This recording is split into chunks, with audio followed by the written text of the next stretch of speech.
اعوذ باللہ من الشیطان الرجیم، بسم اللہ الرحمن الرحیم۔ آج میری بڑی خوش نصیبی ہے کہ ہمارے پاس اتنے بڑے ذہن کے ساتھ پروگرام کرنے کی گنجائش پیدا ہو سکی ہے۔ جاوید احمد غامدی صاحب کا تعارف اس لیے نہیں کروایا جائے گا کیونکہ کچھ لوگ تعارف سے اوپر اٹھ جاتے ہیں، تو میں صرف اپنے آپ کو اس قابل نہیں سمجھتی کہ میں ان کا تعارف کراؤں۔ ان کا جو گفتگو کا سلسلہ ہے وہی ڈائریکٹ شروع کریں گے تاکہ جو وقت میسر ہے اس میں ان کا موقف، ان کی آراء، ان کی جو رائے ہے مختلف سوالات پر، خاص کر جینڈر کے متعلق، اس کے اوپر گفتگو ہو سکے۔ غامدی صاحب السلام علیکم۔ وعلیکم السلام۔ غامدی صاحب آپ کا بہت شکریہ کہ آپ نے ایک طالب علم کے کچھ سوال سننے اور ان کے اوپر گفتگو کرنے کا وقت دیا۔ میں آپ کی بہت شکر گزار ہوں۔ میں خود بھی طالب علم ہوں۔ جی، یہ اچھا تو ہے، آپ خوب کثر گزرے گی نفسی جو سے مل کام لے بیٹھیں رہے گے ہیں۔ دیوانے دو۔ جی، غامدی صاحب مجھے یہ بتائیے کہ اسلامک فیمنزم، اس کے بارے میں بہت سارے لوگوں کا خیال ہے کہ یہ دونوں اپوزٹ ٹرمز ہیں، ان کی آپس میں کوئی کمپیٹیبلٹی نہیں ہے، تو آپ کا اس کے بارے میں کیا موقف ہے کہ کیا کوئی مسابقت ان کے درمیان ہو سکتی ہے، کوئی گنجائش بنتی ہے ان دونوں ٹرمز کے اکٹھے ہونے میں؟ اسلام کیا ہے وہ بالکل متعین ہے، اسلام کے ماخذ کیا ہے، کہاں سے لیا جاتا ہے وہ بھی طے ہے۔ اسلام میں کیا چیزیں ماننے کی ہیں، کیا چیزیں کرنے کی ہیں، ان کو بھی کسی ایک نشست میں اگر ضرورت ہو تو آسانی کے ساتھ بیان کیا جا سکتا ہے۔ تو اسلام کا تعارف، یا سادہ لفظوں میں کہیے اس کی اگر تعریف پیش نظر ہو تو وہ اپنے اندر کوئی ادنیٰ ابہام نہیں رکھتی۔ میں اس کو چند لفظوں میں بیان کر سکتا ہوں۔ اس وجہ سے کوئی چیز اسلامک کب ہوتی ہے، یہ بجائے خود باعث نزاع ہے۔ یعنی اسلامی جمہوریت مثال کے طور پر، اسلامی سوشلزم مثال کے طور پر، اسلامی تصوف، اسی طرح اسلامی فیمنزم، ایسی کوئی چیز دنیا میں پائی نہیں جاتی۔ اسلام پایا جاتا ہے، اسلام طے ہے، اسلام متعین ہے۔ یہ جتنی چیزیں ہیں وہ سیکولرزم ہے، وہ فیمنزم ہے، وہ سوشلزم ہے، وہ کمیونزم ہے، اسی طرح سے بہت سے عمرانی نظریات ہیں، بہت سی سماجی آراء ہیں۔ وہ جتنی چیزیں بھی ہیں ان کو اس لحاظ سے دیکھا جاتا ہے کہ اس میں جو بات کہی جا رہی ہے کیا کوئی چیز اسلام کے خلاف ہے۔ اس زاویے سے ہر چیز کا ہم جائزہ لیتے ہیں۔ یعنی جب اسلام کو میں نے مذہب کی حیثیت سے قبول کر لیا، اللہ کی ہدایت کی حیثیت سے قبول کر لیا، تو میں جس طریقے سے اپنے انفرادی معاملات کو دیکھتا ہوں کہ اس میں کوئی چیز اسلام کی تعلیمات کے خلاف تو نہیں ہے۔ میں کوئی چیز مان رہا ہوں تو کیا اسلام اس کو ممنوع قرار دیتا ہے؟ میں کوئی چیز کر رہا ہوں تو کیا اسلام نے اس سے روکا ہے؟ ظاہر ہے کہ اس پہلو سے مجھے ہر چیز کو دیکھنا ہوتا ہے۔ مسلمان کی حیثیت سے میں اپنے انفرادی معاملات کو بھی دیکھتا ہوں اور اپنے اجتماعی معاملات کو بھی دیکھتا ہوں۔ اجتماعی معاملات میں یہ سارے ازم پیدا ہوتے رہتے ہیں، مرتے رہتے ہیں۔ تو اس وجہ سے اسلام کا لاحقہ لگا کر یا سابقہ لگا کر ایسی کوئی چیز بنائی نہیں جا سکتی۔ اسلام اپنی ساخت میں، اپنی نوعیت میں، اپنی اصل میں بالکل پیور ہے۔ وہ اپنی خالص دعوت کے ساتھ موجود ہے۔ وہ دنیا میں واحد نقطہ نظر ہے جس کی کتاب لفظوں میں محفوظ کر دی گئی ہے۔ اس لیے کسی چیز کے بارے میں بھی یہ خیال کرنا کہ ہم اسلامی کا لاحقہ سابقہ اس کے ساتھ لگائیں گے اور پھر اس کے بعد اس کو ایک نئی چیز بنا دیں گے، تو یہاں تو لوگوں نے خیر یہ ستم ظریفی بھی کی ہے کہ وہ اپنے دکان پر لکھتے ہیں اسلامی شہد، تو ایسی کوئی چیز نہیں پائی جاتی۔ اسلام ہے اور وہ اپنی خالص صورت میں ہے، رہے گا۔ اور میں تو داعی ہوں اس بات کا کہ اس کے ساتھ نہ کبھی میں نے علم کلام کا پیوند قبول کیا ہے، نہ تصوف کا پیوند قبول کیا ہے، نہ جمہوریت کا پیوند قبول کیا ہے۔ اس کے ساتھ کوئی پیوند لگایا ہی نہیں جا سکتا۔ وہ اپنی اصل میں، اپنے وجود میں، اپنے مقصد میں، اپنی حقیقت میں بالکل منفرد چیز ہے۔ اس کو خالص رہنا چاہیے، اس کو خالص سمجھنا چاہیے۔ دنیا میں جتنی چیزیں ہیں ساری کی ساری چیزیں کوئی کفر نہیں ہوتی، شرک نہیں ہوتی، یہ کوئی حرمت کے درجے کی چیزیں نہیں ہوتی. ان میں ہر موقع پہ فیصلہ کرنا پڑتا ہے. یہ چائے کا کپ میرے سامنے رکھا گیا ہے، اس کے بارے میں بھی مجھے یہ سوچنا ہوتا ہے کہ کیا اسلامی نقطہ نظر سے میں اس کو پی سکتا ہوں. تو یہ فیصلہ تو میں اپنے تمام انفرادی اعمال میں بھی کر رہا ہوں، اجتماعی اعمال میں بھی کر رہا ہوں. تو اس لحاظ سے اگر فیمنزم میں کوئی چیز ہے، کمیونزم میں کوئی چیز ہے، فاشزم میں کوئی چیز ہے، تو آپ اس کو الگ کر کے متعین کر کے پوچھیے کہ کیا اسلام میں اس چیز کو اپنائے رکھنے کی گنجائش ہے. یہ سوال ہوگا. بالکل ٹھیک. غمدی صاحب، جو آپ نے بات کی کہ خالصتاً آپ اس کو سامنے رکھتے ہیں اور اس میں کسی قسم کا پیون لگانے کے قائل نہیں ہیں، تو جو اسلامک فیمنسٹ ہیں انہوں نے اپنی جو انٹرپریٹیشن ہے قرآن کی اس کو کیا، اور اس کے نتیجے میں وہ اس کنکلوژن پر آئیں ابھی تک کہ روایتی طور پر جو انٹرپریٹیشن ہوئی جس کے سارے مفسرین آدمی تھے، کوئی عورت اس میں شامل نہیں تھی، تو اس وجہ سے جو انٹرپریٹیشن ہے اس کی اندر پیٹریارکل ٹینڈنسیز ہیں، وہ ایک مساجنسٹ ٹریڈیشن پیدا کر رہی ہیں.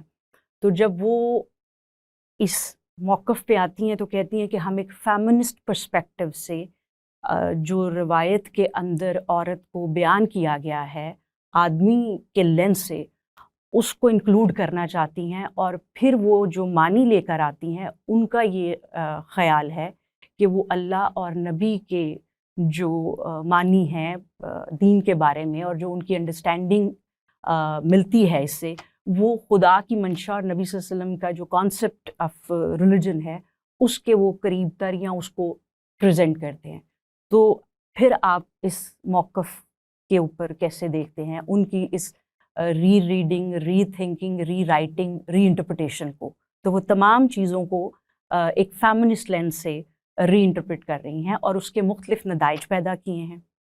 اس میں جو الفاظ آپ نے بولے، ری انٹرپریٹ کرنا، ری تھنک کرنا، ری کنسٹرکٹ کرنا، ریویو کرنا، میں اس کا اس وقت زمین پر سب سے بڑا دائی. سب سے بڑھ کر میں نے لوگوں کو اس جانب توجہ دلائی ہے کہ اللہ کی کتاب ہمارے پاس موجود ہے، اس کو سمجھنے کا عمل انسان کرتے ہیں، اور انسانوں کے کچھ تعصبات لازماً ہوتے ہیں، ہر دور میں ہوتے ہیں. یہ جو آپ نے ایک زاویہ نظر بتایا کہ وہ خواتین جو فیمنسٹ نقطہ نظر رکھتی ہیں، یہ اصل میں ایک زاویہ نظر ہے نا. جی بالکل. اس کو میں سادہ زبان میں بیان کروں تو یہ بھی ایک تعصب ہے. اسی طرح اگر مردانہ لحاظ سے چیزوں کو دیکھا جائے گا تو وہاں بھی کچھ تعصبات ہوں گے. قوموں کو بھی تعصبات ہوتے ہیں، روایت سے بھی تعصبات بنتے ہیں. تو بنیادی بات کیا ہے، اگر آپ ہمارے ادارے کا تعارف بھی دیکھیں تو اس میں ایک لفظ ہر جگہ دہرایا جا رہا ہوتا ہے. ہم دین کو ہر طرح کے تعصبات سے بالا تر ہو کر سمجھنا اور سمجھانا چاہتے ہیں. جیسے میں نے پہلے عرض کیا کہ ہمارے ہاں بڑی بحث یہ ہے کہ دین کو اس کی خالص صورت میں رہنا چاہیے. ظاہر ہے کہ کسی بھی تعصب کو اگر ہم ملحوظ رکھیں گے تو یہ چیز خود ہمارے نقطہ نظر کے خلاف ہوگی. لہٰذا ہم اس کا خیر مقدم کریں گے کہ کوئی شخص، وہ مرد ہے یا عورت، وہ کسی تعصب کی نشاندہی کرے. یہ سادہ لفظوں میں ایک تعصب کی نشاندہی ہے. ایک لمبے عرصے تک مرد اس کو سمجھتے رہے. مردوں کے کچھ تعصبات ہوتے ہیں، عورتوں کے بھی کچھ تعصبات ہوتے ہیں. اسی طریقے سے قوموں کے بھی کچھ تعصبات ہوتے ہیں. مثلا میں یہ جانتا ہوں کہ ہندوستان کی ایک خاص فضا ہے، اس میں بعض تعصبات روایت کا حصہ بنے ہوئے ہیں. چنانچہ یہاں اگر کوئی قرآن کا مفسر پیدا ہوگا تو کچھ چیزیں ہیں جو اس کے لیے زنجیر پا بن جاتی ہیں، اور وہ بعض اوقات ان تعصبات سے اوپر نہیں اٹھ سکتا. ایسے ہی عالم عرب کے بھی کچھ تعصبات ہیں. تو تعصبات ہر جگہ موجود ہیں، یعنی وہ مردانہ بھی ہو سکتے ہیں، وہ زنانہ بھی ہو سکتے ہیں، وہ نظریاتی بھی ہو سکتے ہیں، وہ سماجی بھی ہو سکتے ہیں، وہ عمرانی بھی ہو سکتے ہیں. تعصبات سے بالا تر ہو کے دین کو سمجھنا، میں اس کا خیر مقدم کروں گا، لیکن اس کو اس تقسیم میں کبھی نہیں لاؤں. میں تو یہ کہوں گا کہ یہ قرآن ہے، اس کو سمجھنے کی کچھ مسلمات ہیں، یعنی ایک میتھڈالوجی یا طریقہ ہے جو طے شدہ ہے. اس طریقے پر پہلے بات کریں گے. وہ طریقہ ہر طرح کے تعصبات سے الگ ہو کے اپنا کام کرتا ہے. ہر طرح کے تعصبات، یعنی مردانہ ہو یا زنانہ. تو جو میرے سامنے ری تھنکنگ آئے گی، ریویو آئے گا، ریکنسٹرکشن آئے گی، وہ کسی بڑے سے بڑے شخص کی ہو یا کسی عام آدمی کی، میں اس کو اسی معیار پر دیکھوں گا. میرے لیے یہ کوئی اہمیت چیز نہیں رکھتی کہ فلاں چیز مردانہ نگاہ سے دیکھی گئی ہے یا زنانہ نگاہ سے دیکھی گئی ہے. وہ جو کسی کلام کو سمجھنے کا طریقہ ہے، جو میتھڈالوجی ہے، اس کے معیار پر پوری اترتی ہے تو سر تسلیم کم، نہیں پوری اترتی تو مردانہ ہو یا زنانہ، مجھے اس کے ساتھ کوئی دلچسپی نہیں ہے. بالکل ٹھیک. غامدی صاحب، آپ نے بھی بات کی طے شدہ طریقہ دیکھنے کا. آپ کی اس طے شدہ طریقے سے کیا مراد ہے؟ وہ جو کسی بھی دنیا کے اندر جب کوئی کلام وجود میں آتا ہے، کوئی تحریر وجود میں آتی ہے، کوئی گفتگو وجود میں آتی ہے، تو اس کو سمجھنے کے لیے وہ طریقے جن پر کبھی کوئی اختلاف نہیں ہوا. ہم جب کسی خیال کو بیان کرتے ہیں تو الفاظ کا جامع پہنتا ہے، تقریر میں بھی اور تحریر میں بھی. جس وقت لفظ بولا جاتا ہے تو اس کے معنی لوگوں کے درمیان ایک مشترک اساس بنتے ہیں. میں اس وقت آپ سے گفتگو کر رہا ہوں تو یہ اس اعتماد کے ساتھ کر رہا ہوں کہ جو الفاظ میں بول رہا ہوں وہ آپ تک پہنچ رہے ہیں. یعنی معنی کے لیے جو میں نے لفظ کا قالب اختیار کیا ہے، آپ بھی اس قالب سے واقف ہیں. تو اس کا مطلب یہ ہے کہ جس طرح میرا حادثہ اخلاقی چیزوں پر حکم لگاتا ہے، یہ چیز اچھی ہے، یہ چیز بری ہے، جیسے میری حصے جمالیات چیزوں کے بارے میں فیصلہ سناتی ہے کہ یہ خوبصورت ہے، یہ بدصورت ہے، بالکل اسی طریقے سے لفظ اور اس کے معنی یہ بھی میرے اور آپ کے درمیان ایک مشترک اثاثہ بن جاتا ہے. تو سب سے پہلے لفظ کو اس کی لحاظ سے دیکھا جائے گا. اس سے کوئی تعلق نہیں ہے کہ کسی زبان کے بولنے والوں میں عورتیں ہیں، مرد ہیں. یعنی اگر عورتوں نے کوئی لفظ بولا ہے تو اس لحاظ سے تو اہم ہے کہ عورت نے لفظ بولا ہے تو وہ ہو سکتا ہے اپنی کوئی خاص زبان، اپنا کوئی خاص محاورہ، اپنا کوئی روزمرہ رکھتی ہو. تو اس لحاظ سے میرے اور آپ کے درمیان پہلے لفظ کو مشترک ہونا چاہیے اپنے معنی کے لحاظ سے. اس کے بغیر گفتگو ہی نہیں ہو سکتی. یعنی اس وقت بھی جتنے الفاظ ہم دونوں بول رہے ہیں وہ مشترک ہیں تو ہم بول رہے ہیں، اور اگر اس میں کسی وقت مشکل پیش آ جائے گی تو مجھے بھی آپ سے درخواست کرنی پڑے گی کہ میں اس کے معنی نہیں جانتا، اور ہو سکتا ہے آپ کو بھی کسی موقع پر مجھ سے یہ کہنا پڑے. تو پہلی چیز یہ ہے کہ لفظ، جس کو عام طور پر اصطلاح میں کہتے ہیں مفردات، یہ معنی کے لحاظ سے کیسے متعین ہوتے ہیں. یہ عالمگیر اصول ہے، ہر زبان میں ایسے ہی ہے. جو آدمی بھی کسی زبان کا لغت مرتب کرنے کے لیے بیٹھے گا، وہ اردو کا کر رہا ہو، انگریزی زبان کا کر رہا ہو، فارسی کا کر رہا ہو، عربی زبان کا کر رہا ہو، ایک ہی طریقے سے وہ لفظ کے معنی متعین کرے گا، اور متعین کر کے وہ وہاں اس کو ایک فہرست کی صورت میں بیان کر دے گا. یہ پہلا مرحلہ ہے. دوسری چیز ہے جملے کی تعلیف، یعنی لفظوں سے یا مفرد الفاظ سے جملہ بنتا ہے. جملہ اپنی تعلیف کے نتیجے میں معنی کا انتخاب کرتا ہے. یعنی ایک لفظ 10 معنی میں استعمال ہوتا ہے، اس کے بعد جملہ اس میں سے کچھ چیزوں کو الگ کرنا شروع کرتا ہے. بعض اوقات ایک تک لے آتا ہے اور بعض اوقات نہیں لاتا. تو اگر ایک تک لے آیا ہے تو بات ختم ہو گئی، اور اگر ایک تک نہیں لا سکا، ابھی بھی محتمل الوجوہ ہے، مختلف وجوہ کا، مختلف پہلوؤں کا، مختلف معنی کا احتمال باقی ہے، امکان موجود ہے، تو ہم سیاق میں جاتے ہیں، کانٹیکسٹ میں جاتے ہیں، پھر اس کو دیکھتے ہیں کہ اس میں کیا چیز ہے. جس وقت ان تینوں مراحل سے ہم گزر جاتے ہیں تو انگریزی میں ہو یا اردو میں یا عربی میں، کسی بھی زبان میں، پھر ایک اور چیز پیدا ہوتی ہے، اور وہ انسان نے اپنی زبان کے ساتھ ہر جگہ وابستہ کی ہے. جس وقت وہ لفظ سے جملہ، جملے سے سیاق و سباق پیدا کر لیتا ہے تو کچھ چیزیں لفظوں میں بیان ہو جاتی ہیں، اور کچھ چیزیں وہ ہیں جو لفظوں کے اندر چھپی ہوئی ہوتی ہیں، یعنی اس پوری کنسٹرکشن کے اندر موجود ہوتی ہیں. ان کو کہتے ہیں لسانی مضمرات. اور چونکہ جو خطاب کیا جا رہا ہے وہ ایک عاقل انسان سے کیا جا رہا ہے، تو کچھ چیزیں عقلی لحاظ سے بولنے والا اس کے فہم پر چھوڑ دیتا ہے، لفظوں میں بیان نہیں کرتا. تو اس کو ہم تعبیر کرتے ہیں اس طرح کہ ہر کلام جب وجود میں آتا ہے تو اس میں کچھ لسانی مضمرات ہوتے ہیں، یعنی لسانی لحاظ سے چھپی ہوئی چیزیں، اور کچھ عقلی مضمرات ہوتے ہیں، ان کو پھر کھول کر بیان کیا جاتا ہے. یہ پروسیس یا میتھڈالوجی ہے، اس کو استعمال کیا جائے گا. اس کا کوئی تعلق نہ مردوں سے ہے، نہ عورتوں سے ہے، نہ کسی خاص زبان سے ہے، نہ کسی خاص کلام سے ہے، نہ خاص قرآن سے ہے. یہ شیکسپیئر کو پڑھتے ہوئے بھی ایسے استعمال ہوگی، یا غالب کو پڑھتے ہوئے بھی ایسے استعمال ہوگی، یہ میں جب کوئی تاریخ یا جغرافی کی کتاب پڑھتا ہوں اس وقت بھی ایسے ہی استعمال ہوگی. اس کو استعمال کر کے کوئی عورت ری انٹرپریٹ کر دے یا مرد کر دے خیر مقدم کیا جائے گا، لیکن یہ کہ اگر وہ اپنا کوئی تعصب اس میں داخل کرے گی یا کرے گا تو وہ تعصب ہی ہوگا، وہ مردانہ ہو کر بھی جائز نہیں ہے، وہ زنانہ ہو کر بھی جائز. جی کاملی صاحب، آپ نے جو اپنی نظم القرآن سے قرآن مجید کی انٹرپریٹیشن کی، اس سے کچھ آپ کے جو نتائج ہیں وہ اسلامک فیمنسٹ نے اپنا جب ری انٹرپریٹ کیا اس کو فیور ملی ہے. مثلا ویل کا معاملہ، تو آپ نے جب ویل کے معاملے پہ اتنی ڈیٹیل گفتگو کی اور مختلف فورمز پہ بھی کی تو وہ ان کو فیور کرتی ہے. یعنی اس کے باوجود کہ میں مرد تھا.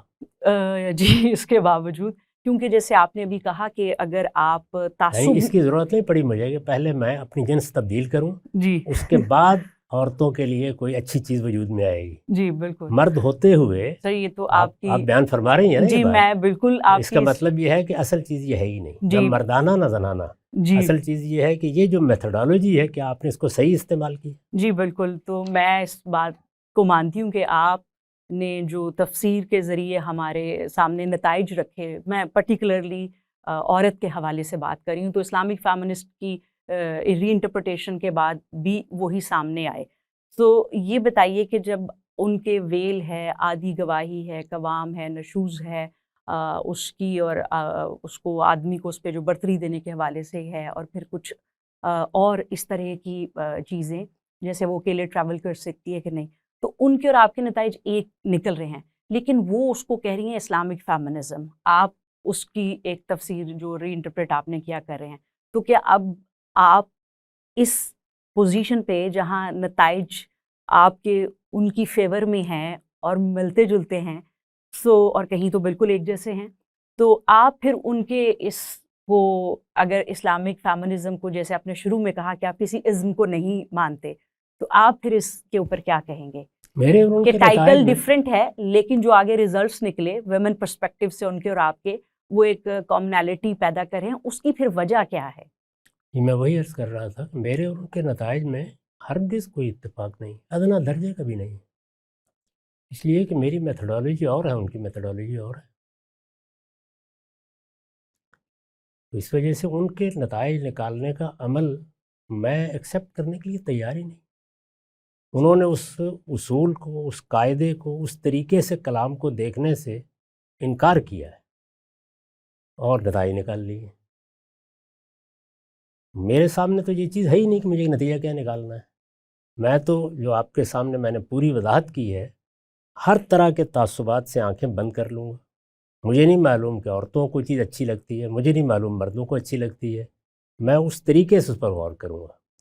تو اس وجہ سے وہ نتیجہ نکل آیا، وہ نتیجہ ان کے لیے بھی پسندیدہ ہے، لیکن میں اس کو اتفاق نہیں سمجھتا. میرے نزدیک اتفاق اس وقت ہوتا ہے جب آپ کسی کلام کو انٹرپریٹ کرنے کے طریقے میں اتفاق کر رہے ہوتے. آپ ان کے طریقے سے متفق نہیں ہیں؟ وہ طریقہ ہی نہیں. طریقے سے متفق ہونے کا عمل اس وقت شروع ہوتا ہے جب کوئی طریقہ ہو. وہ کوئی طریقہ ہی نہیں ہے. یہ مجھ سے آپ نے سوال کیا تو میں نے آپ کو پورا طریقہ بتایا ہے. یہ طریقہ ہے، یعنی ایسے دنیا میں زبان کام کرتی ہے، اور یہ جو کچھ میں نے عرض کیا ہے یہ دنیا کی ہر زبان کے لیے ایسے ہی ہے. تو پہلے تو یہ معلوم ہونا چاہیے کہ آپ نے طریقہ کیا اختیار کیا. تو طریقہ اگر صحیح ہوگا تو میں اس کا خیر مقدم کروں گا، اگر طریقہ غلط ہے تو مجھے نتیجے سے کوئی دلچسپی نہیں. تو آپ ان کے طریقے سے متفق نہیں ہیں؟ میں تو عرض کروں طریقہ ہی نہیں ہے کوئی. نہیں، ان کا طریقہ، انہوں نے میتھڈالوجی دی ہے ہرمیونیٹکس کی. جیسے ہم نے دیکھا کہ بیک ٹو بائبل کی آواز آئی اور پھر ایک پورا اسکول پروٹیسٹنٹ کا سامنے آیا جب ہرمیونیٹک، ببلیکل ہرمیونیٹک کو استعمال کیا گیا. ہم نے یہ دیکھا کہ ابھی جب ماڈرن ٹائم کے اندر بیک ٹو قرآن کی بات ہوئی تو پھر ہرمیونیٹکس کو ہی قرآن کی انٹرپریٹیشن پہ استعمال کیا گیا، اور اسلامک فیمنسٹ جو ہیں انہوں نے ہرمیونیٹکس کی میتھڈالوجی کو استعمال کر کر ہی ری انٹرپریٹیشن کی ہے. تو ان کے ہاں میتھڈالوجی تو موجود ہے، تو پھر ہم کس بنیاد پر کہہ سکتے ہیں کہ ان کی میتھڈالوجی نہیں ہے؟ میری بات آپ کی سمجھ میں آ جائے گی. آپ ان کی ہرمیونیٹکس میں سے کوئی ایک چیز اٹھائیے اور بتائیے وہ کیا ہے. میں پھر آپ کو بتاؤں گا کہ سرے سے کوئی چیز ہی نہیں. جی مثال کے طور پر انہوں نے اگر ویمن پرسپیکٹو سے وہ دیکھ رہی ہیں ویل کے معاملے کو ہی، تو وہاں وہ یہ دو باتیں کرتی ہیں. ایک یہ کہ یہ جب آیت اتری تو وہ ایک خاص موقع تھا جب نبی صلی اللہ علیہ وسلم کی حضرت زینب کے ساتھ شادی ہوئی، اور مہمان یہ ان کو کیسے معلوم ہوا؟ انہوں نے تو پھر پوری روایت اور قرآن کو روایت کہاں ہے؟ نہیں، انہوں نے قرآن کو دیکھا اور اس کے بعد اس قرآنی موقع کی روایت میں جو تو انٹرپریٹیشنز پہلے آئی ہیں. قرآن کو دیکھنے کی کا طریقہ بتائیے نا مجھے، کیا اختیار کیا انہوں نے؟ یعنی جی کیا وہ اسی طریقے انہوں سے نے اسی طریقے سے ان کا بھی جو طریقہ میں نے بیان کیا ہے وہ اسی طریقے سے دیکھ رہی ہیں. ایسا نہیں ہے. آپ ان کی کوئی چیز لیں اور جو استدلال انہوں نے بیان کیا ہے اس کو میرے سامنے رکھیں، جی آپ پر یہ بالکل واضح ہو جائے گا کہ یہ طریقہ نہیں اختیار کیا. جی کیونکہ انہوں نے اس کے 4 سٹیپس وہی بتائے ہیں انٹرپریٹیشن کے جن کی آپ بات کر رہے ہیں، کہ وہ بھی اس کانٹیکسٹ کو لیتی ہیں جس میں وہ اترا، اس سوشو کلچرل وہ تو کنڈیشنز کو پہلے بھی جملے لیتی ہی سے واضح ہوگا کہ نہیں لیتی، اس لیے کہ انہوں نے روایت کی طرف جا کے پہلے یہ طے کیا کہ یہ آیت کس ماحول میں اتری ہے. یہ تو قرآن نے بتانا تھا نا. کانٹیکسٹ کلام میں ہوتا ہے، باہر نہیں ہوتا وہ.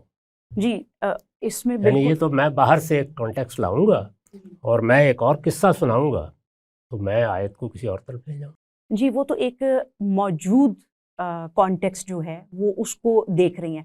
کہنے کا مطلب یہ ہے کہ وہ صرف ٹیکسٹ کو ایک انڈیپینڈنٹ ٹیکسٹ کے طور پر نہیں دیکھ رہی، وہ یہ دیکھ رہی ہیں اس کا سیاق و سباق کیا ہے، سیاق اس و کی سباق تو زبان کیا واضح ہے. کیجیے نا. سیاق و سباق تو خود وہاں موجود ہوتا ہے ٹیکسٹ میں، جی بالکل. یعنی وہ سیاق و سباق کہیں باہر نہیں پڑا ہوا ہوتا. جی بالکل، وہ اس آیت کا ہی سیاق و سباق لے رہی ہیں اور اس کو سیاق و سباق کسی روایت میں نہیں ہوتا. جی لیکن انہوں نے اس سوشو کلچرل کنڈیشن کو روایت سے جا کے دیکھا ہے. یعنی وہ صرف ٹیکسٹ کی انٹرپریٹیشن کے لیے صرف ٹیکسٹ کو نہیں دیکھ رہی، جہاں ان کو محسوس ہوتا ہے یا جہاں انہوں نے مناسب سمجھا وہاں پہ انہوں نے روایت کی بھی ایک انویسٹیگیشن کی اسکالرلی، کہ اس کے بارے میں یہ جو آیت جس کو وہ اب دیکھ رہی ہیں ہرمیونیٹکس کے ذریعے سے، سیاق و سباق ہے، جملے کی ترتیب ہے، اس کی روایت میں کیا انٹرپریٹیشنز موجود رہی ہیں. یعنی وہ پہلے تو یہ بتایا جائے گا نا کہ جو الفاظ مجھ تک پہنچے ہیں اللہ تعالیٰ کے، اس میں مثال کے طور پر وہ جو بات کہہ رہی ہیں وہ کیسے نکلتی ہے. پھر قرآن مجھے بتائے گا کہ یہاں روایت کے پاس جانا ہے،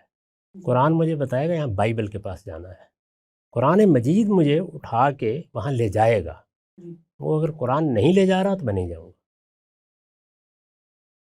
اس کا یہ مطلب ہے کہ پھر آپ جیسے کہ آپ کا، میں ڈائریکٹ اب اس طرف آتی ہوں نظم القرآن کی طرف، کہ آپ نظم القرآن میں ایک ٹیکسچول انٹرپریٹیشن کر رہے ہیں. جو روایتی مفسرین ہیں وہ قرآن کے ٹیکسٹ کی انٹرپریٹیشن میں روایت کو بھی سامنے رکھ رہے ہیں. ان کا یہ خیال ہے کہ جس قرآن کی آیت کو وہ انٹرپریٹ کر رہے ہیں اس کی ایک پریکٹیکل فارم جو نبی صلی اللہ علیہ وسلم نے ہمیں پرفارم کر کے دکھائی، اس کے ذریعے اس کے میننگ ہمارے تک پہنچ رہے ہیں. تو آپ میں تو اس سے شدید اختلاف کرتا ہوں. جی بالکل میں جانتی ہوں اس لیے دیکھیے میں نے جو بات بیان کی تھی آپ کے سوال کے جواب میں، پھر اس کو دیکھیے، اس میں کہیں کسی روایت کا ذکر نہیں تھا، کسی واقعے کا ذکر نہیں تھا. روایت نے میرے علم میں کیا اضافہ کیا یا تاریخ نے کیا اضافہ کیا، یہ میرے علم کا مسئلہ ہے. میں اس کو ایک اور طرح سے واضح کرتا ہوں. مجھے قرآن مجید پڑھنا ہے، اس میں سب سے پہلے میں عربی زبان سیکھوں گا. وہ قرآن میں نہیں ہے، قرآن میں جا کے مجھے عربی نہیں سکھائی جائے گی، مجھے پہلے سیکھنی ہے. زبان سیکھنے کے لیے مجھے کیا کیا چیزیں جاننی ہیں، عرب کی تاریخ جاننی ہے، اس کا ادب پڑھنا ہے، مجھے اس کے شاعروں کو بھی دیکھنا ہے، خطباء کو بھی دیکھنا ہے، مجھے روایتوں کو بھی دیکھنا ہے، ان میں کس کس پہلو سے عربی زبان کے استعمالات بیان کیے گئے ہیں. مجھے 14 صدیوں کے پورے علم کو بھی دیکھنا ہے. یہ میری تیاری کا عمل ہے، اس کا انٹرپریٹیشن سے کوئی تعلق نہیں. یہ تیاری کر کے میں اب قرآن مجید میں جاؤں گا. قرآن مجید کا دروازہ وہ اس کے الفاظ ہیں، تو اس وجہ سے وہاں جب انٹرپریٹیشن کا عمل شروع ہوگا تو میں وہاں پہ اسی ترتیب سے آگے بڑھوں گا. یعنی پہلے لفظوں کے بارے میں جو کچھ مجھے علم حاصل ہوا ہے اس کو اپنے سامنے رکھوں گا. جملے کی تالیف کے بارے میں جو کچھ میں نے اب تک سمجھا جانا ہے اس کو سامنے رکھوں گا، اور پھر اس کے بعد میں قرآن کے کانٹیکسٹ میں یہ دیکھوں گا کہ کیا مطلب بنا. اس مطلب میں یہ ہو سکتا ہے کہ قرآن مجھ سے یہ کہے، اور وہ کہتا ہے کہ اس میں تاریخ کے پاس جاؤ، اس میں بائبل کے پاس جاؤ، یہ فلاں بات کی تفصیل تمہیں بائبل میں ملے گی، فلاں بات کی تفصیل تمہیں عرب کی تاریخ میں ملے گی، فلاں بات کی تفصیل تمہیں سیرت کی کتابوں میں ملے گی. کہے گا چلا جاؤں گا، اگر نہیں کہے گا تو نہیں جاؤں گا. تو اگر ہم اس کو دیکھیں تو یہ تو ایک سبجیکٹیو اپروچ ہو گئی نا آپ کی، کہ آپ نے اس کو جب مطالعہ کیا یا انٹرپریٹیشن کی تو آپ نے جہاں محسوس کیا کہ وہ مجھے کہہ رہا ہے کہ تم ان ریسورسز کو یا ان سورسز کو کنسلٹ کرو تو آپ چلے گئے. ہو سکتا ہے کہ اور اسی تیاری کے بعد جا کے انٹرپریٹیشن کرے، اس کو اس طرح کے قرآن سے پیغام نہ ملیں جو آپ کو مل رہے ہیں. تو یہ تو ایک سبجیکٹیو اپروچ ہے، ہم اس کو آبجیکٹیفائی کیسے کر اگر سکتے قرآن ہیں؟ مجید سے اس کو پیغام نہیں ملا، نہیں، پیغام ملا لیکن بالکل ویسا پیغام نہیں کہ جا کے ہسٹری دیکھو یا نبی صلی اللہ علیہ وسلم کی سیرہ دیکھو. تو پھر ہم کیسے کہہ سکتے ہیں کہ آپ کی اپروچ ایک آبجیکٹیو اپروچ ہے؟ یہاں تو ایک سبجیکٹیوٹی انوالو ہو گئی ہے.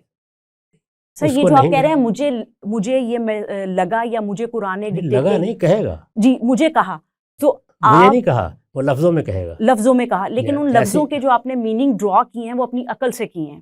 وہ تو ہر ایک نے ایسے ہی کیے ہیں. تو باقی لوگ جب اپنی عقل استعمال کر کے میننگ ڈرا کریں گے تو وہ اگر آپ کے میننگ سے مختلف ہیں تو میں اس کا مطالعہ کروں گا، ان سے سوالات کروں گا، ان سے پوچھوں گا کہ آپ نے جو بات کہی ہے اس میں آپ نے فلاں لفظ کو نظر انداز کر دیا ہے، آپ نے جملے کی تعلیف کو نظر انداز کر دیا ہے، جی آپ نے یہ چیز. اسی طرح ان کو مجھ سے پوچھنا چاہیے، وہ میرے اوپر معترض ہوں گے. تو اس کے نتیجے میں یعنی یہ جو آپ نے لفظ استعمال کیے سبجیکٹیو، جب ہم کسی کلام کو پڑھ رہے ہوتے ہیں تو فیصلہ تو اصل میں پڑھنے والے ہی کو کرنا ہے. جی لیکن میں جب اس کلام کو پڑھوں گا تو میں ان سارے مراحل سے گزرتے ہوئے غلطی کر سکتا ہوں، میں کوئی حماقت کر سکتا ہوں، میرا علم کسی معاملے میں کمزور ہو سکتا ہے. یعنی میں نے ابھی عرض کیا نا کہ مجھے قرآن میں داخل ہونے سے پہلے کچھ تیاری کرنی تھی، اس میں کمی رہ گئی ہے. تو قلت علم کی بنیاد پر میں نے ایک غلط بات سمجھ لی، اس کو دوسرا مجھے بتائے گا، وہ میرے علم کی تصحیح کرے گا. علم اسی طریقے سے تصحیح در تصحیح سے گزرتا رہتا ہے.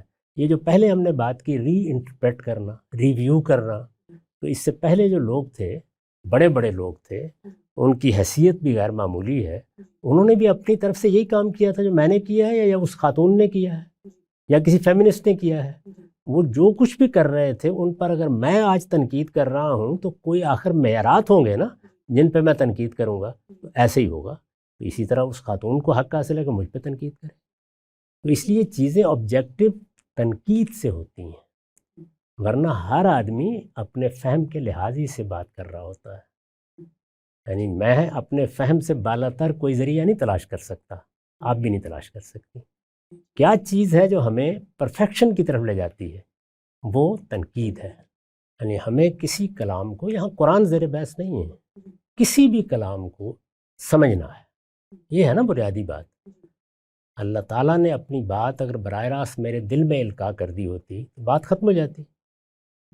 وہ مجھے قرآن مجید کی صورت میں ملی ہے اور قرآن الفاظ کا پیرہن پہنے ہوئے ہے. تو مجھے اب قرآن مجید کے پاس جانا ہے. تو مجھے انٹرپریٹیشن کے لیے جو ضروری چیزیں ہیں انہی سے گزر کر جانا ہے، اور اس میں کوئی ایسا کام نہیں کرنا کہ جو کسی درجے میں کوئی تعصب پیدا کر دے. اگر میں روایت کی طرف بھی پہلے چلا گیا ہوں یا اس کو لے کر میں قرآن میں داخل ہو گیا ہوں تو اصل میں ایک تعصب لے کے داخل ہو گیا ہوں.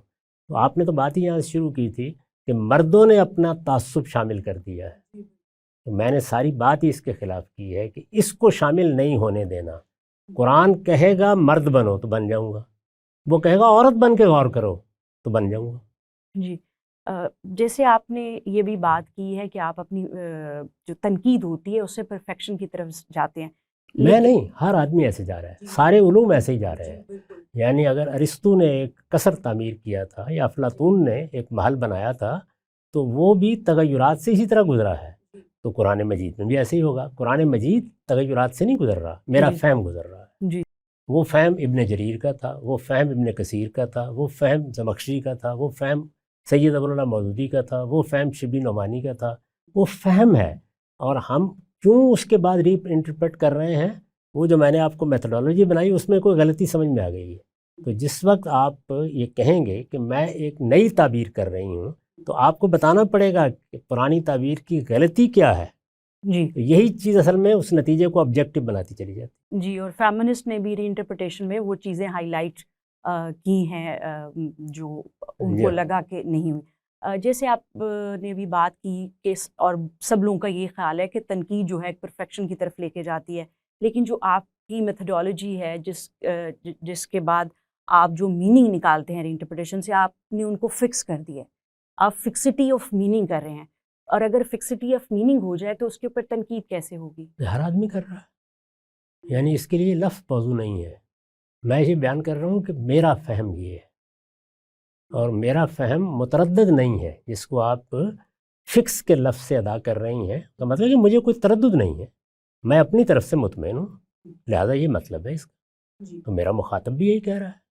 وہ جو فیمنزم کے نقطہ نظر سے تعبیر کر رہے ہیں وہ بھی یہی کہہ رہے ہیں کہ ہم نے سمجھا ہے، یہ ہمارے دلائل ہیں، اور ہمارے نزدیک یہی بات صحیح ہے. تو یہی بات صحیح ہے، یہ میں اس وقت تک کہوں گا جب تک آپ اسی میتھڈالوجی میں کسی مرحلے پر تنقید کر کے مجھے نہیں بتا دیں گی یہاں تم نے غلطی کی ہے.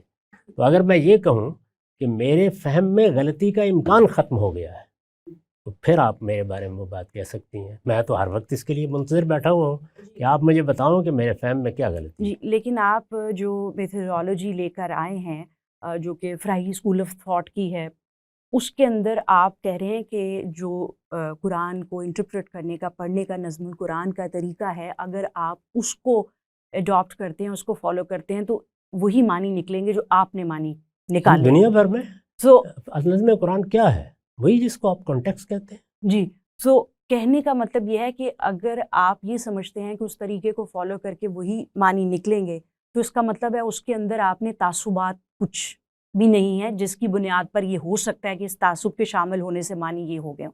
لیکن فیمنسٹ تو یہ کہہ رہی ہیں کہ ہم واقف ہیں اس بات سے کہ ہم جو طریقہ کار استعمال کر کے ری انٹرپریٹیشن کر رہی ہیں اس میں تعصب ہو سکتا ہے، کیونکہ جب میں اس کو ری انٹرپریٹ کر رہی ہوں، جیسے ڈاکٹر آمنہ ودود ہیں، آسمہ برلاس ری تھنکنگ کی بات کر رہی ہیں، فاطمہ مرنسی ہیں، یہ لوگ کہتے ہیں کہ ہم اس بات سے واقف ہیں کہ تعصب ہو سکتا ہے کہ اگر وہاں انسان مرد نے کیا اور ہم یہاں اگر کر رہی ہیں، لیکن آپ کہہ رہے ہیں اس میں تعصب نہیں ہو سکتا. میں نے یہ کہا نہیں، میں نے تو یہ کہا ہر طرح کا تعصب ہو سکتا نہیں، لیکن آپ کے طریقے میں آپ نے کہا کہ آپ تعصبات سے اس کو فلٹر کر کے ایک، یعنی میں کوشش کرتا ہوں اور ہر ایک کو کرنی چاہیے. یعنی تعصب ہو سکتا ہے، میں نے اس کی نفی نہیں کی. یعنی آپ میں کی نے جو تو آپ کو انٹرپریٹیشن بتایا کہ تعصبات صرف مردانہ نہیں ہوتے، قوموں کے ہوتے ہیں، جی علاقوں کے ہوتے ہیں، نظریات کے ہوتے ہیں، حالات کے ہوتے ہیں، وقت کے ہوتے ہیں، یہ سارے تعصبات ہوتے ہیں.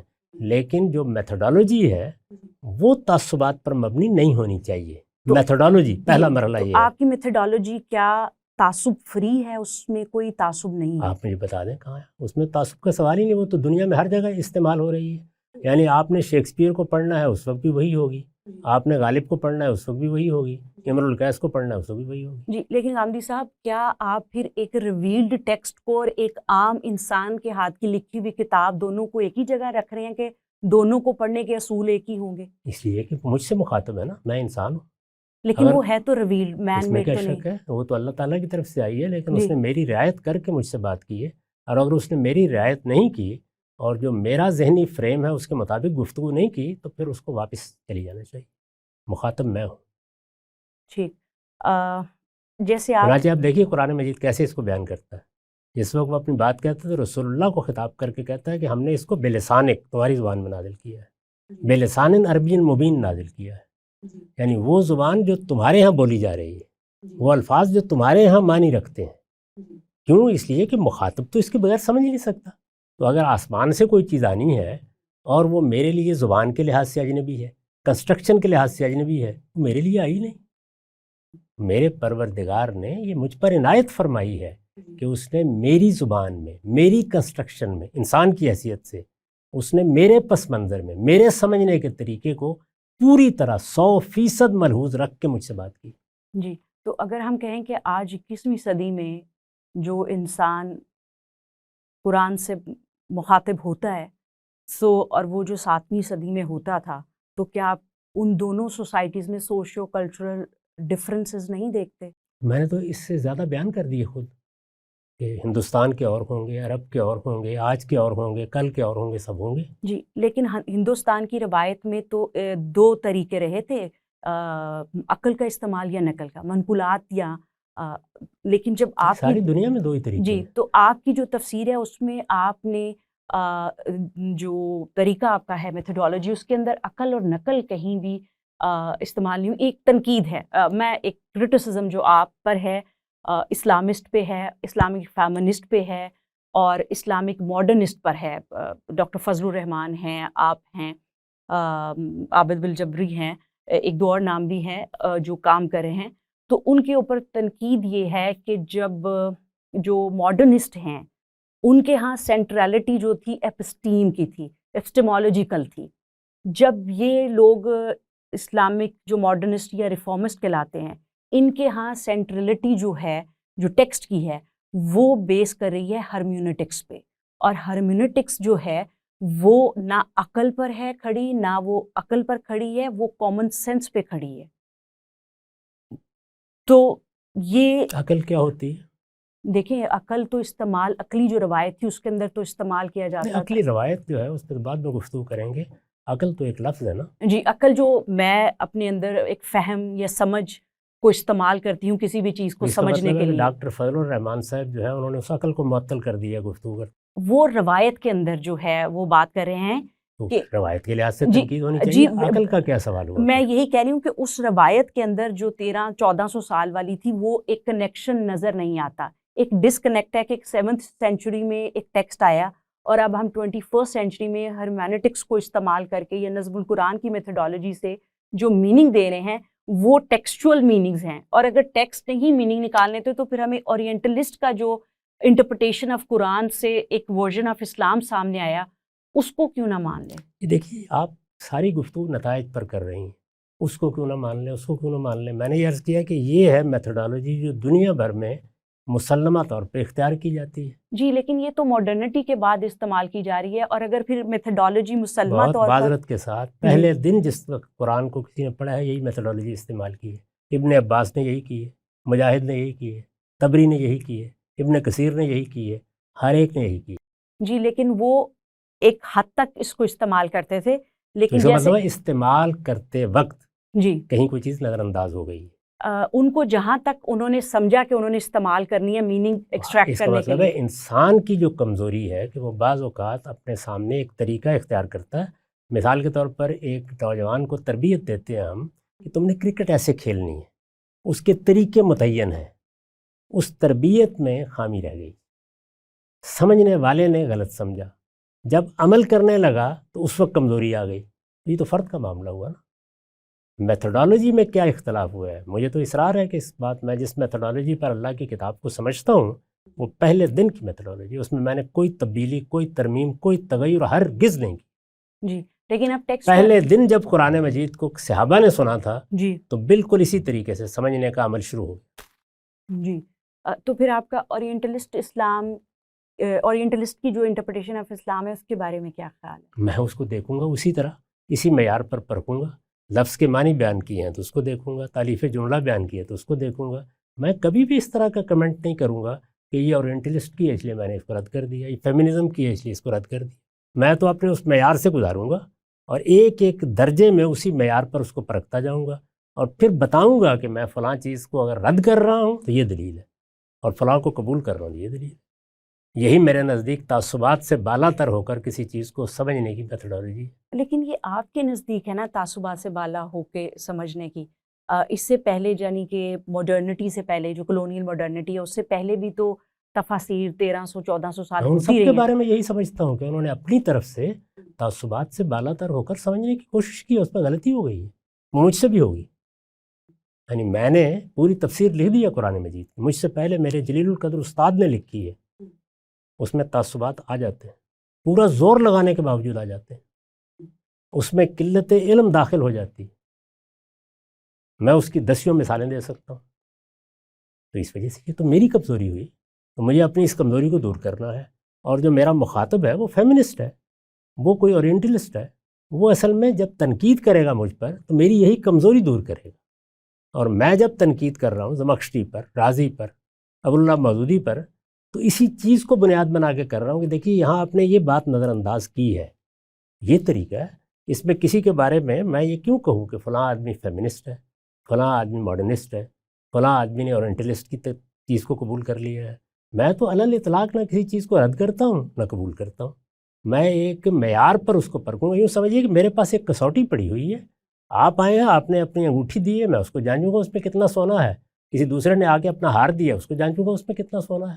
وہ مجھے 2 اور 2 4 کی طرح بتا دے دی کہ اس میں اتنا سونا ہے, اتنا پیتل ہے. اور یہ کہ میں جب زیور بناتا ہوں تو وہ خالص سونا ہوتا ہے, نہیں, میں کوشش کرتا ہوں اس میں بھی پیتل شامل ہو سکتا ہے. تو غامدی صاحب, یہ جو 3 پشتیں پیچھے فرائی اسکول اور پھر امین اصلاحی اور آپ لوگوں نے جو میتھڈالوجی دی ہے اور جسے آپ سمجھتے ہیں کیسے قرآن کے معنی وہ نکل ہم رہے نے ہیں, کوئی میتھڈالوجی نہیں دی. نظم القرآن کے رعایت سے جو آپ اس ہم کو نے جو انٹرپریٹ کر رہے ہیں. میتھڈالوجی ہمیشہ سے تھی اور مانی جا رہی تھی اور مسلمات پر مبنی ہے, اس کو زندہ کیا.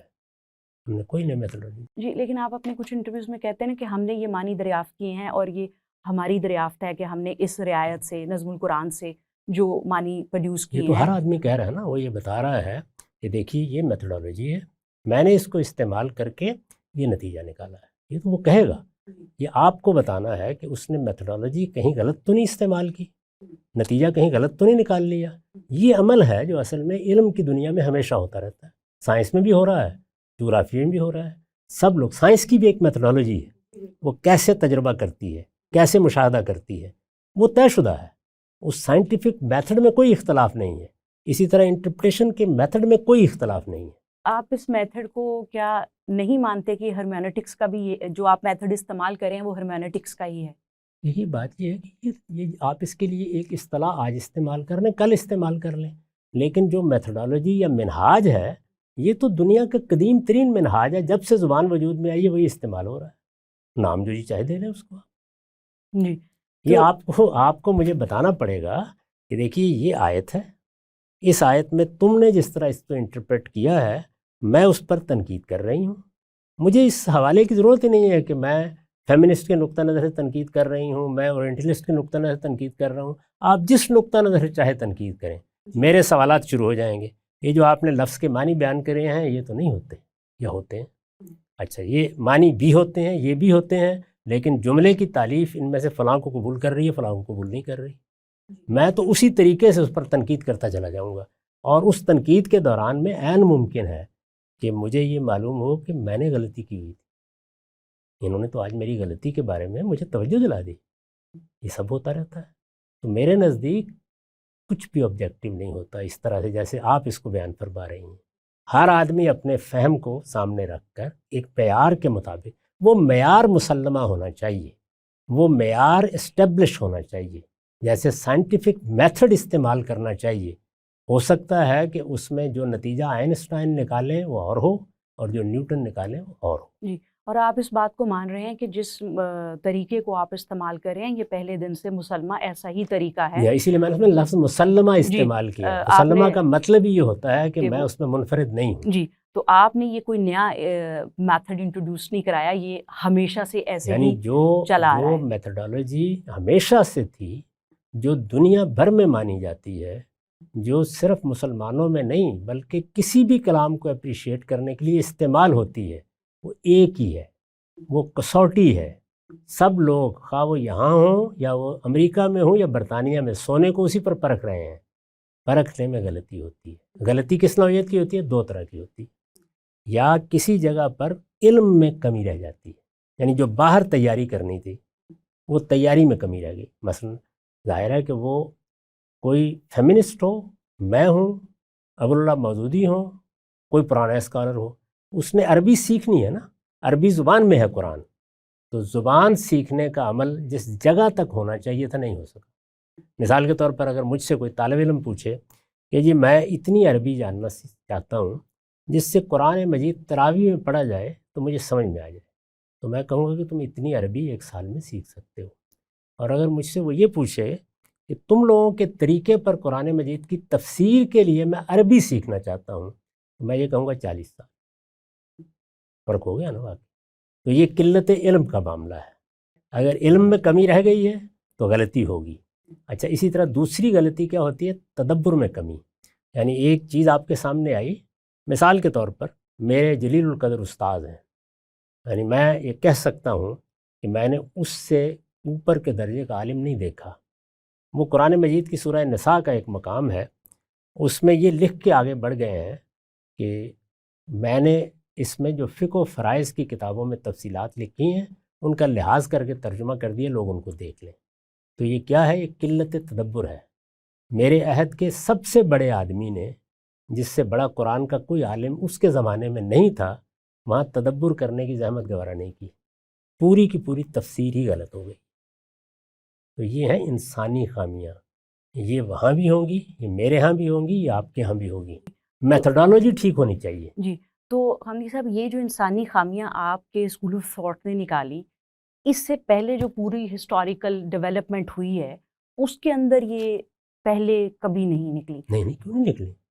سب نکالتا ہے۔ روایت کو کون ڈیٹیچ کر کے خالصتاً ٹیکسچول انالیسس جو آپ کر رہے ہیں؟ سب ایسے ہی کرتے ہیں۔ آپ امام راضی کی تفسیر اٹھا کے دیکھیے، وہ ایک ایک رائے کو نقل کریں گے، پھر اس کے بعد اس پہ تنقید شروع کر دیں گے، اس میں یہ مسئلہ ہے، اس میں یہ مسئلہ ہے، اس میں یہ مسئلہ ہے۔ یعنی ہم لوگ تو نتیجہ بیان کر کے بنیادی استدلال یا ریزننگ بیان کرتے ہیں، ان کے ہاں تو یہ نہیں ہوتا، وہ پورا پروسیس بیان کرتے ہیں۔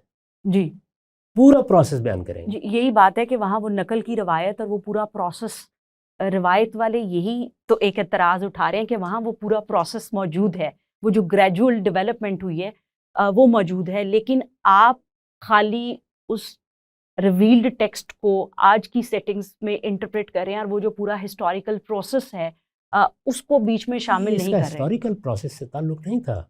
یعنی پہلے آپ سمجھیے کہ میں کیا کہہ رہا ہوں۔ میں یہ عرض کر رہا ہوں کہ یہ بات کہ اس سے پہلے لوگ اس میتھڈالوجی کو استعمال نہیں کرتے، میں عرض کر رہا ہوں کر رہے ہیں۔ ان کی کتابیں اٹھا کے دیکھیے، وہ کر رہے ہیں۔ جی، وہ جو کریں۔ اعتراض آپ فرما رہی ہیں، جی، وہ اعتراض اس لیے ہم پر کیا گیا کہ ہم نے اپنی ریزننگ بیان کر دی تھی، اس کے پس منظر میں کیا کام ہے۔ مثلا میں نے آپ کے سامنے آ کے بتا دیا یہ دوا میں نے ایجاد کر لی ہے، اس دعا کے بارے میں جو ضروری لٹریچر تھا وہ آپ کو فراہم کر دیا۔ وہ دعا ایجاد کیسے ہوئی ہے یہ سوال کیا جا رہا تھا، چنانچہ میں نے پھر اعتراضات سیریز میں اس کا جواب دیا ہے۔ پچھلے 5 سال میں ایک ایک مسئلے کو لے کے بتایا ہے، یہ ہے اس کا پس منظر، یہ بات یہاں سے شروع ہوئی ہے، اس کے بارے میں یہ تاریخی حقائق ہیں، یہ ان استدلالات سے گزری ہے، اس میں یہ ریزننگ ڈیولپ ہوئی ہے، میں نے اس کو یہاں سے دیکھا ہے، یہ خدمت بھی انجام دے دی۔ جی بالکل ٹھیک۔ تو اگر ہم اسی چیز کو دیکھیں کہ آپ نے کہا جو اسٹیبلشڈ ٹیکسٹ ریڈنگ اور انٹرپریٹیشن کے رول ہیں وہی سبھی پہ ہوں گے، تو پھر اس وقت تو آف گرامیٹولوجی آنے کے بعد جو ڈیریڈا صاحب کہہ رہے ہیں ڈیکنسٹرکشن، جو ریڈنگ کے نئے اصول اس سے ہیں، تو کیوں نہ پھر جو ریسنٹ ڈیولپمنٹ ہے ٹیکسٹ ریڈنگ کی اس کو اپلائی کر دیا جائے؟ یہ اپلائی کرنے سے پہلے تو اس کو قبول کرنے کا عمل ہوگا نا۔ یعنی کوئی چیز جب نئی آئے گی تو پہلے تو میں اس کا جائزہ لوں گا۔ جو اللہ تعالیٰ نے مجھ کو علم و عقل عطا کیا ہے اس کی روشنی میں پہلے میں دیکھوں گا کہ کیا کوئی نیا اصول قبول کرنے کی ضرورت ہے یا نہیں ہے۔ تو اگر میں قبول کروں گا تو کیوں نہیں میں اس کا اطلاق کروں گا، ضرور کروں گا، لیکن پہلے مجھے آپ اس کا قائل تو کریں۔ بالکل ٹھیک۔ تو میں اس پہ تنقید کر کے آپ کو بتاؤں گا کہ دریدہ کی بنیادی غلطی کیا ہے، پہلے اس غلطی کا آپ دفاع کر لیں، اس کے بعد آپ مجھ سے یہ تقاضا کریں۔ نہیں، میں تو آپ سے معلوم کرنا چاہ رہی تھی کہ پھر جیسے جیسے وقت کے ساتھ نئے اصول آتے جائیں ریڈنگ اور میں نے انٹرپریٹیشن کے، پورا شعبہ بنا رکھا ہے کہ ہر وہ چیز جو نئی آ رہی ہے اور ہر وہ تنقید جو ہم پر ہو رہی ہے اس کا آرکائیو بنایا جائے، اور وہ سب سے پہلے میری نظر سے گزرنی چاہیے، اور پھر اس حلقہ فکر کے ہر شخص کی نظر سے گزرنی چاہیے۔ یہ ہم شب و روز کام کر رہے ہیں۔ جی۔ تو انی صاحب آپ نے جب وہ نقص دیکھے اور پچھلے میتھڈالوجی میں جو انٹرپریٹیشن ہو رہی تھی اور تفسیر تھی، تو آپ نے اجتہاد کرنے کی بجائے جیسے فیمنسٹ نے کیا کہ وہ روایت کے اندر ان کو لگا کہ جو وومن کا پرسپیکٹو ہے اس کے اوپر ایک مسوجنسٹی یا اینڈرو سینٹرک انٹرپریٹیشن ہوئی ہے، تو انہوں نے اس کو پکڑ کر کچھ آلٹرنیٹ روایت سے ڈھونڈے، کچھ ہرمینیٹکس کو استعمال کیے۔ تو آپ نے وہ جو روایتی طور پر ہمارے پاس ایک تفسیر آ رہی تھی یا ریلیجن کی ایک سمجھ آ رہی تھی، اس کے اندر ان چیزوں کو پوائنٹ آؤٹ کرنے کی بجائے پورے دین کو ہی پورے قرآن کو ہی ری انٹرپریٹ کر دیا۔ دیکھیے بات یہ کہ میرا موضوع تو کچھ چند مسائل نہیں تھے، آپ سمجھتے تھے کہ سارے کو ہی میرے نزدیک ریکنسٹرکشن کا کام ہر وقت ہوتے رہنا چاہیے۔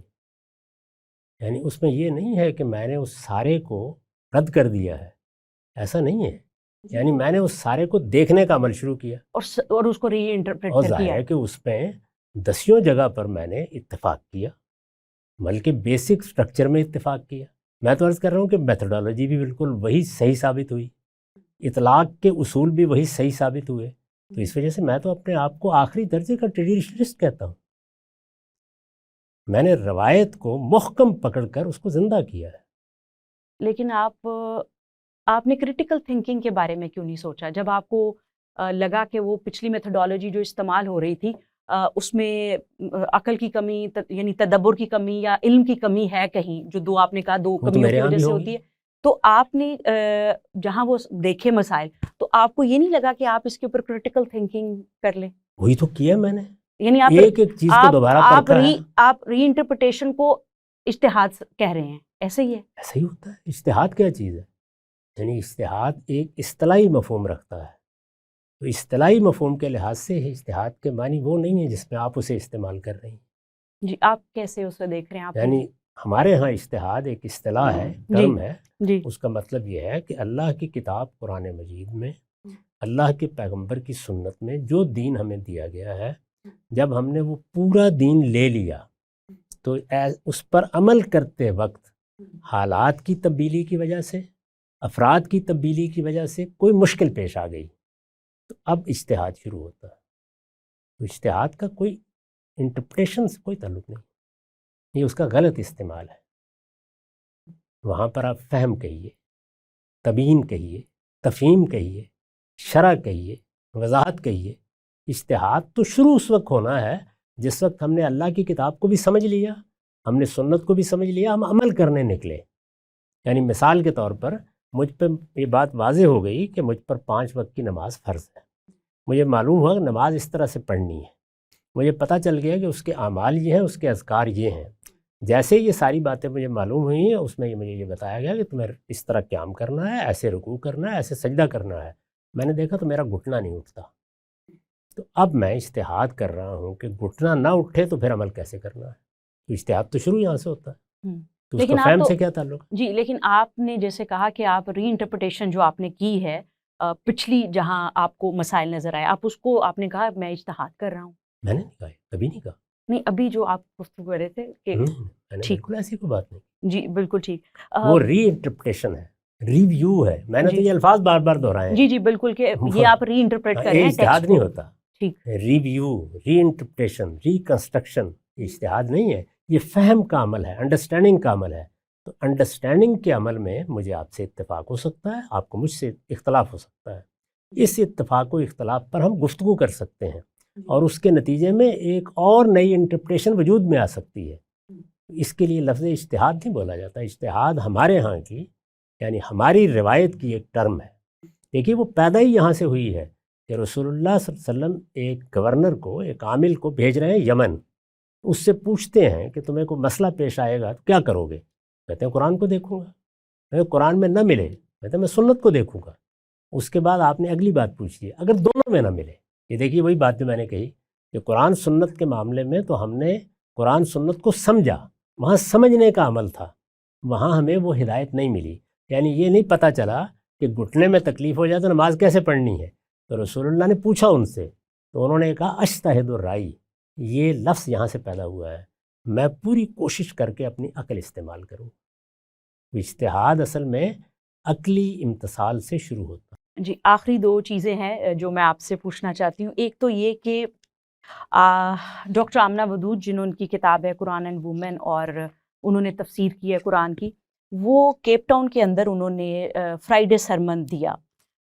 تو اس کے اوپر کچھ لوگوں کے اعتراضات آئے کہ انہوں نے جو دیا 1994 میں، تو وہ فرائیڈے سرمن پہ آئے. اور پھر دوسری بار انہوں نے 2005 میں نیو یارک سٹی میں ایک مکسڈ جینڈر کی اجتماع تھا، اس میں جمعے کی نماز پڑھاتی. تو پہلے خطاب اور پھر جمعے کی نماز. اور ان کا یہ پوائنٹ آف ویو ہے کہ بہت کم صحیح لیکن پریسیڈنٹ موجود ہے کہ خاتون امام ہو سکتی ہے. اور اس کے ساتھ انہوں نے یہ کہا کہ کہیں بھی مجھے اپنے پرائمری سورسز میں یہ نہیں ملتا کہ صرف آدمی ہی امامت کر سکتا ہے. اس کے اوپر آپ کی کیا رائے ہے اور آپ اس کو کیسے دیکھتے ہیں؟ بڑی اچھی مثال آپ نے دے دی. مثلا یہ انہوں نے ایک کام کیا تو میں یہ دیکھوں گا کہ جو دین کو سمجھنے کے اصول ہیں ان کی روشنی میں اس میں کوئی غلطی تو نہیں ہوئی. تو پہلی چیز یہ ہے کہ ہمارے ہاں جو روایت قائم کی گئی ہے اس میں قرآن مجید ہے. علم کی روایت کی بات کر رہا ہوں. قرآن مجید میں ایسی کوئی بات نہیں کہی گئی کہ جب تم نماز کے لیے کھڑے ہو تو وہاں مرد کو امام بنانا ضروری ہے. ایسی کوئی بات نہیں ہے. قرآن مجید سے خالی ہے. یہ پہلا مرحلہ ہو گیا. رسالت میں آپ صلی اللہ علیہ وسلم نے جو نماز کی سنت قائم کی اس میں بھی ایسی کوئی بات نہیں کہی گئی. اب میں یہ دیکھوں گا کہ جب قرآن اور سنت میں کوئی چیز نہیں کہی گئی تو کیا قرآن اور سنت میں کوئی ایسا قاعدہ، کوئی ایسا اصول بیان کیا گیا ہے جس کی اس پر زد پڑتی ہو؟ تو میں اس کا جائزہ لیتا ہوں تو وہاں بھی کوئی ایسی بات نہیں ہے. پھر میں دیکھتا ہوں کہ اچھا ہمارے ہاں عمل کیا رہا، میں اس کا جائزہ لوں گا. یعنی اب گویا قرآن سنت اس کو تو میں نے پوری طرح دیکھ لیا پہلے. اگر مجھے قرآن نے روک دیا ہوتا تو میں اگلے مرحلے میں نہ آتا، اگر مجھے سنت نے روک دیا ہوتا تو میں آگے دیکھتا ہی نہ. لیکن جب وہاں کوئی چیز مجھے ایسی نہیں ملی تو اب میں اپنی روایت کو دیکھوں گا. تو میں یہ دیکھ رہا ہوں کہ ہمارے ہاں صدیوں سے مرد امامت کراتے رہے ہیں. میں سمجھنے کی کوشش کروں گا کہ ایسا کیوں ہوا ہے. تو ظاہر ہے کہ مجھے اس کا کوئی جواب ملے گا. وہ جواب میرے نزدیک کیا ہے؟ وہ یہ ہے کہ انسان ہمیشہ اپنی ایک کلچرل روایت پیدا کرتے ہیں. وہ مذہب کے پس منظر میں بھی پیدا ہوتی ہے اور وہ دوسرے عوامل سے بھی پیدا ہو جاتی ہے. تو یہ در حقیقت ایک کلچرل روایت ہے جو ہمارے یہاں پیدا ہوئی. اس کی بڑی وجہ کیا بنی ہے؟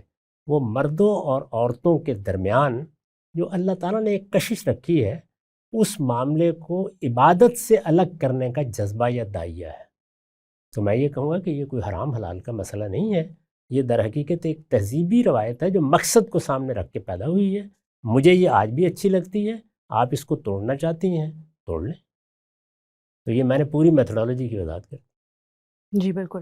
آخری چیز یہ کہ بس ایک جاننے کے لیے آپ سے بس اس کے اوپر ایک رائے معلوم کرنی ہے کہ آپ تصوف کو ایک پیرلل ریلیجن کہتے ہیں اور اسی طرح سے روایت میں تصوف کو ہم دیکھتے ہیں کہ اس کی بھی ایک پروگریشن ہے، ایک ڈیولپمنٹ ہے، لیکن آپ اس کو پیرلل ریلیجن کہتے ہیں اور کچھ اس طرح سے اور بھی.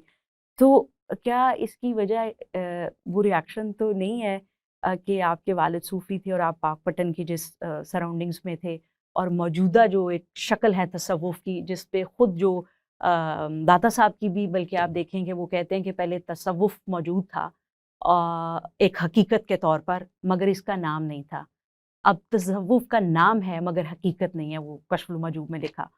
تو اب والی پہ تو تنقید ہوتی ہے کہ جو اب یہ شکل ہے گدی نشین پیری یہ سب کچھ نہیں، لیکن اگر ہم پیچھے جاتے ہیں دیکھتے ہیں تو یہ ہمارے پاس اولیاء میں بھی ایسے موجود ہیں اور کچھ صحابہ بھی جو ہیں ان کی ایسی پریکٹسز تھیں. تو آپ اس کو ریفیوٹ کرتے ہیں یہ کہہ کے کہ یہ پیرلل ریلیجن آپ کے ہے. پہلے سوال کے جواب میں نے وضاحت کر دی تھی کہ میرے ہاں اسلام میں کوئی چیز داخل نہیں ہو سکتی، کسی چیز کا پیوند نہیں لگایا جا سکتا. خالص اسلام پر میں اسلام کی حیثیت سے گفتگو کروں گا. تو اب میں یہ آپ سے عرض کرتا ہوں آخر میں کہ نہ مجھے تصوف اسلامی کہہ کے قبول ہے، نہ فیمنزم اسلامی کہہ کے قبول ہے، نہ سیکولرزم اسلامی کہہ کے قبول ہے. یہ بات میں نے بالکل ابتدا میں واضح کر دی. یہ سب کے سب متوازی دین ہیں. لیکن خدا کے جو اسلام کو خالص صورت میں بیان ہونا چاہیے اور جس طرح قرآن و سنت میں وہ بیان کیا گیا اس طرح اس کو سمجھنے میں یعنی میری ساری جد و جہد کے باوجود مجھ سے بھی کوئی آلودگی رہ سکتی ہے. میں درخواست کروں گا کہ آپ ہمت کر کے اس کو دور کریں، لیکن اس کو ہر حال میں خالص رہنا چاہیے. اس کے ساتھ کسی چیز کا پیوند لگانے کی کیوں ضرورت پڑ گئی؟ جی لیکن جیسے جو ریویلڈ ٹیکسٹ ہے وہ ہمارے پاس آیا اور اکثر موقع پر صحابہ کرام بھی نبی صلی اللہ علیہ وسلم سے پوچھتے تھے کہ اس آیت پہ جو آپ بیان کر رہے ہیں اس کی ایک انڈرسٹینڈنگ کے لیے، تو آپ صلی اللہ علیہ وسلم اس کی ایک تفصیل ان کو بتا دیتے تھے جو کہ پھر ان میں ٹرانسمٹ ہوتی تھی اس کے میننگ.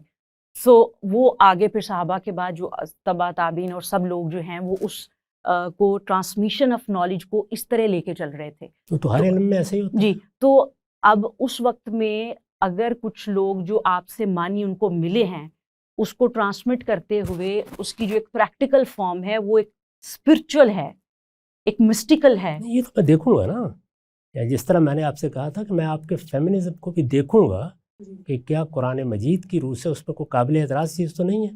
ابھی آپ نے جمعہ پڑھانے کے بارے میں بیان کیا تو میں نے اس کو ایک پروسیس سے گزار دیا، تو میں باقی چیزوں کو بھی ایسے ہی گزاروں گا. ہو سکتا ہے ان میں سے کوئی چیز کو میں قبول کر لوں، ہو سکتا ہے کسی چیز کے بارے میں کہوں کہ یہ ٹھیک نہیں۔ جی بالکل میرے ہاں تو دیکھیے نا ایک پیار موجود ہے، مجھے اس پیار پر پرکھنا ہے۔ میں نے اس کی مثال دی تھی کہ میرے پاس آپ اپنی چوڑیاں لائیں یا اپنی انگوٹھی، مجھے اس کو سوٹی پر پرکھ کر دیکھنا ہے اس میں سونا کتنا ہے اور پیتل کتنا ہے۔ میں اس کو الگ کرنے کی جگہ بیٹھا ہوا ہوں، اور میں نے عرض کر دیا کہ خود میرے ہاں جو زیور بنتا ہے اس میں بھی یہ ہو سکتا ہے کہیں پیتل شامل ہو گیا ہو، مجھے جی اس کو بھی زندگی بھر نکالتے رہنا ہے۔ جی تو غامدی صاحب، آپ کی جو خبر احاد والا معاملہ ہے، اگر اس کو ذہن میں رکھتے ہوئے ہم دیکھیں تو کیا ایسا کوئی گنجائش ہے کہ جب آپ حدیث کی انٹرپریٹیشن کریں تو جو فیمنسٹ، اسلامک فیمنسٹ نے حدیث کے اندر سے بھی اپنے لیے چیز گنجائش نکالی ہے کہ اس کے اندر بھی ایک ڈسکریمنیشن، مسوجنی رہی ہے، تو ان کو مینشن بھی انہوں نے کیا کہ جیسے ایک ہماری بہت مشہور تھی کہ اگر کسی نے اپنے خاتون کے حوالے اسٹیٹ کے میٹرز کر دیے تو وہ خوشحال نہیں ہو سکتے، اور تو انہوں نے اس کے اندر بھی گنجائش نکلی۔ تو جب آپ اس کو انٹرپریٹ کریں اور حدیث کی بات کریں تو ایسا امکان ہے کہ وہ بھی فیور کریں فیمنسٹ کی حدیث کی انٹرپریٹیشن کی، ان کے اس ویمن پرسپیکٹیو میں؟ میرے ہاں یہ کبھی حاشیہ خیال میں بھی چیز نہیں گزرتی کہ اس کے نتیجے میں کس کو اچھا لگے گا کس کو برا لگے گا۔ میں نے حدیث پر پچھلے 6 سال سے کام شروع کیا، اس کی پہلی جلد شائع ہو گئی ہے، اس کو آپ پڑھ لیجئے، اس میں بہت نازک حدیثیں زیر بحث ہیں۔ اسی میتھڈالوجی پر وہ میں دیکھ رہا ہوں، اگر وہ اس پر پوری اترے گی تو بیان کر دوں گا۔ اس کے نتیجے میں فیمنسٹ خوش ہوتے ہیں تو وہ خوش ہوں، اور کوئی اور ناراض ہوتا ہے تو ناراض ہوتا ہے، مجھے تو اس سے کوئی دلچسپی نہیں۔ میں نتیجے سے بالکل بے نیاز ہو کر غور کرتا ہوں۔ میرے نزدیک اگر قرآن مجید سے یہ بات ثابت ہو گئی کہ عورت دنیا کی سب سے بدترین مخلوق ہے، یا اس کے برعکس معلوم ہو گیا کہ مرد، اسی کو بیان کروں۔ بالکل ٹھیک۔ اور جو آپ سے پہلے بیان ہوئے ہیں اس کے بارے میں ٹیکسچول انالیسس سے یا جو دیگر سورسز ہیں ان کے ذریعے سے آپ ان کے اندر یہ جو نئے معنی پیدا کر رہے ہیں، اس میں میتھڈالوجی ان کی اور آپ کے بقول سیم ہے، صرف معنی مختلف؟ میں کوئی نئے معنی نہیں پیدا کر رہا، غلط معنی کی تصحیح کر رہا ہوں۔ میں نے تو کبھی کوئی نیا معنی پیدا کرنے کے بارے میں سوچا بھی نہیں۔ یعنی میں جس دن یہ سوچوں گا کہ مجھے کوئی نئے معنی پیدا کرنے ہیں، خودکشی کر لوں گا۔ مجھے تو صحیح معنی تک پہنچنے کا عمل کرنا ہے۔ میں یہ بتا رہا ہوں کہ یہ غلطی ہوئی ہے فلاں آدمی سے۔ تو پھر اس کا یہ مطلب ہے کہ 1400 سال جو معنی ہمارے تک آتے رہے مفسرین سے، اس کی جو غلطی تھی وہ آپ نے تصحیح کر دی؟ جہاں جہاں تھی، ایسا نہیں ہے کہ جہاں ہر جگہ غلطی جی کی ہے۔ جہاں جہاں ان کی غلطی تھی یہی میرے بعد آنے والے کو میرے ساتھ کرنا ہے۔ تو آپ نے اس کی تصحیح کر دی ہے؟ میرے بعد جو آئیں گے ان کو یہی کام میرے ساتھ کرنا ہے۔ آپ غور فرمائیں، میں نے اپنے جلیل القدر استاد سے 25 سال تک شب و روز بسر کر کے استفادہ کیا ہے۔ میں نے ان کی بعض بنیادی نتائج جو انہوں نے نکالے ہیں ان سے اختلاف کیا ہے۔ ہم تو یہی کام کر رہے ہیں، تو اس وجہ سے مجھ پر کوئی خاتمہ نہیں ہو گیا اس کا۔ بعد میں آنے والے میرے غلطی کی تصحیح کریں گے۔ میں تو یہ عرض کر رہا ہوں کہ یہاں کوئی چیز بھی سبجیکٹیو اور اس طرح آبجیکٹیو نہیں ہوتی، بلکہ علم کا سفر جاری رہنا چاہیے اور غلط چیز کی تصحیح ہوتی رہنی چاہیے۔ یہ تصحیح مجھے بھی کرنی ہے، مجھے پیچھے کی کرنی ہے، آپ میرے بعد آ رہی ہیں، آپ کو میری کرنی ہے۔ Thank you very much Ghamidi صاحب، آپ نے بہت ہی تفصیل سے اور جامع انداز میں کچھ سوالات اور کچھ جو ایک تجسس تھا چیزوں کے بارے میں اس کو بیان کیا۔ آپ کا بہت شکریہ۔